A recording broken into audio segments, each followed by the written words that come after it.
A new CDC report is out underscoring just how deadly it can be to drink hand sanitizer with methanol. Francesca Amaker is live at her home in Fulton County looking into the details on this report. Fran. Sheba, and I'll start off with a disclaimer: never drink hand sanitizer at all. But CDC researchers looked at 15 adults in New Mexico and Arizona who actually drank hand sanitizer with methanol in it. And here's what happened. 4 of them died while 3 were discharged with vision loss.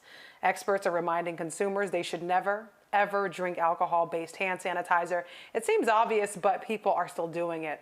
Researchers say you should continue to monitor the FDA's website for any updates on products that contain methanol. So far, there are more than 100 on that list.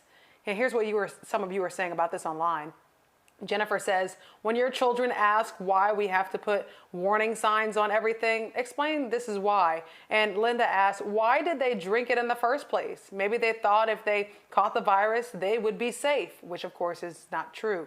And Crystal says, what happened to people having sense? I just don't get it. And I just have to reiterate that, maybe there are people in your life that may be naive to something like this, or maybe the elderly, not keen. Make sure you are asking your family members and alerting them that things like this are not safe. They're completely dangerous, and the FDA warns against them.